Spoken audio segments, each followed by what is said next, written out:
lero nga lumu radio yafa kire kyakesa nga tuyingira omwezi omupya. Okay, Kasaya maro yingira okumalako January bwati n'agamba guno ogw'omukwano sijja guyingirira tulabako naye twogedde nnyo ku byafa bya radio ne kati nze tuyinza okwejjukanyako byebintu ebyetooloola okufa kwa radio yafa. Kasaya maro okufa. Yes. Kakati emboozi esooka afudde tafudde yali nkulu nnyo. Actually afudde tafudde yafadda. Yeah. Zaali ssatu. Afudde tafudde yafadda. Era bantu bangi nnyo nga buli omu awanalise of course awenda owooza okusinziira ku ngeri ebintu gyabikola ki gyabirabamu ndowooza oba mwalimuko era ndowooza woogattira n'emboozi ya vidiyo wali mu kumukuba kuba wali n'abaali tebakkiriza nti yakola ki yakubiddwa so afudde tafudde bali mu kushutinga vidiyo byonna byali awo byatambulira nnyo byali bingi nnyo kakati ekintu ekibyongeramu amaanyi ye balamu okubeera wakati ennyo mu nteekateeka. Saabavulu. Kakati saabavulu bino byonna bino byayogerwa tebirina proof yaabyo. Tebirina proof yaabyo ne byayogerwa. Yali palapase yeetooloola olunaku olwo. Ne batugamba jjukira ebivulo ebyaliwo awo mu kaseera abantu ababadde bakolanga ebivulo mu January yalinga lutalo. Era nzijjukira actually nga lumu yali Friday nga asatu twava mu kivulu kya lutalo. That is ngamaze okufa before COVID ne tugende ewaka wa radio. Oba ontegeera. Leero tumuselebrate giri myaka emeka giri myaka 5. Emyaka 5 egyo bogenda otoolako olwasembe twali celebrating ku Monday. Oladdako lwali lwa Sunday. Oladdako lwali lwa mukaaga. Oba ontegeera. Kati gundi yasooka twagiyingiramu nga lutalo ava mu concert. Kati lutalo Spice Diana ani abadde ateranga okukola shows mu January. Ne lutalo ne Spice Diana badde bakolanga nnyo shows mu January. Because we majja mu Feb. Aba wa Feb. Yalina date entuufu ne Feb yagikola juzi wano. Kati gundi ya balamu nti ya influencing lutalo amale concert. Balangirira okufa kwa radio yajjiramu awo wadde ne byayogera bwogezi tebirina bukakafu bwaki bwabyo. Then ekya video shoot kyaddira video eno eya Spice Diana gye yali yakamala okushootinga ne Good Life wana video yali tennafuluma. Awongo ovudde talking about concerts waliwo abayongezayo concert Spice Diana yali akola ndoza show yali esooka ddala yali ku front page awo yali forced okwongezaayo show ye kubanga ye yali wakati mu kufa wakati mu kukungubaga ate era omuyimbi yasembayo yimba n'omugenzi hanga yalina oluyimba lwabwe n'omugenzi and by then baali ndoza bakolera wamu nnyo bali camps zaali zikwataganyemu so Spice yali forced okwongezaayo show endoza weeks bazaalinga 2 but ekirungi nti yakola show ku front page neyekola bulungi yakola bulungi ku front page.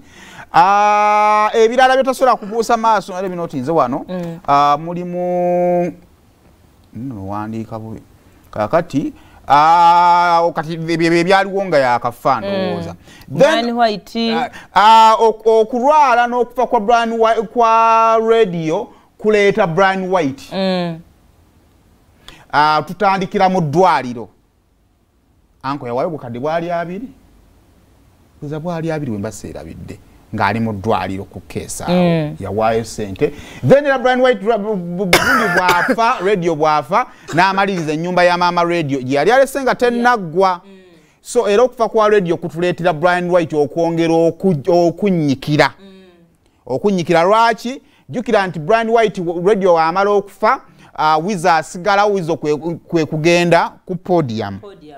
So kitegeeza nti no breakthrough ya Brian White solo gye kukuutiriza kufa kwa radio nakyo solo kiteeka waawo.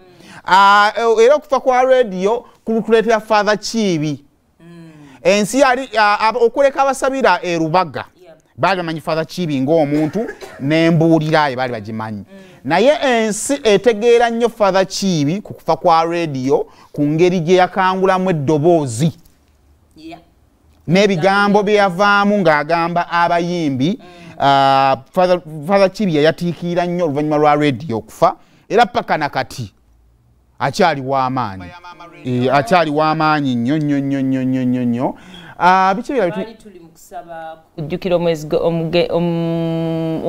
era tusabira payasawo ku Galaxy sawo nandikogonizing ne ngamba anti alabannyo kasuka nangamba happy powers webale kujja na amanyine eddiini gye nsaba naye ng'alaba ate ndi mu kusaba kw'Abakatuliki. I felt so good.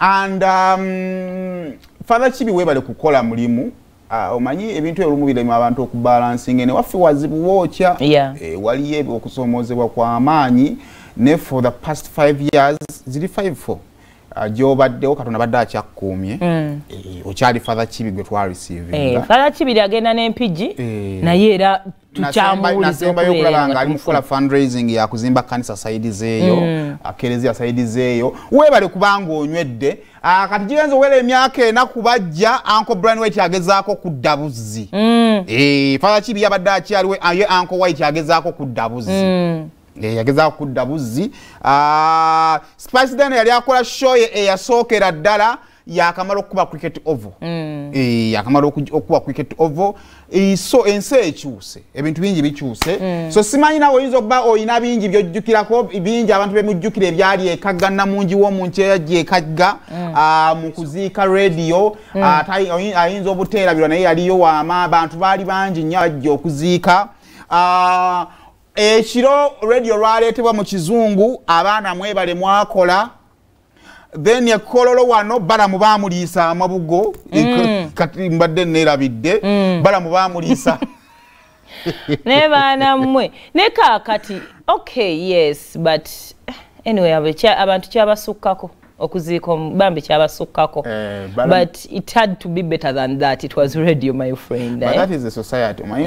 Society gy'owangaaliramu ebiseera ebisinga oyinza okugisigalamu. Ani atera okukozesa statement nti okulaga hafi kikyali oba kwefu tuyinza linda kukufaako era nze waliwo abantu batasuubira kujja kufa kwange. That's why actually munnamawulire n'amalaafa ne wataberayo bannamawulire ensi yewunya ne bagamba wait dokita bwafa tusuubira badokita boogereko omuyimbi era ndowooza kyekyali expected yeeyo abaneeko era kibafuula bakyankalamu naye control yaabwe eri walako balina engeri gye batwalamu ebintu byabwe naye ate ekirungi kyabwe nti babeerawo nga tonnagenda ku kino nga bwe kirabikawo ku screen ne bakyankalanye ne bakola bajja mu bungi up to now bakyagenda ne kati we tubayita tubagamba nti bannange ekagga gyetu tugenda kujjukira radio they will still turn up so bajja so ndowooza kakati ekyo kiddamu gwe Katonda gwasumusizaamu n'obavaamu bw'ofunayo obudde ng'oli nabo do you teach them to become better people oba ontegeera otwala obudde n'obaako bigambo by'obasigamu ebisolo bakyusa kuba tebakukkiririzaamu obeera munnaabwe oba wojja mu bo oprefaringa basigalenga bwe bali kubanga abantu okukyuka is a process so kimu bibiri ne banne twandibadde tukola kibiri banne twandibadde tukola bwe tuti so kakati ndooza ebeera challenge eri abantu bwe batu naye nga myaka gyegyo bingi nnyo otasobola kwerabira ku radio naddala kubyasurroundinga okufa kwe barugamba Wizo okola ki 5 years later Wizo ali kuki 5 years later Wizo nze kunze nganze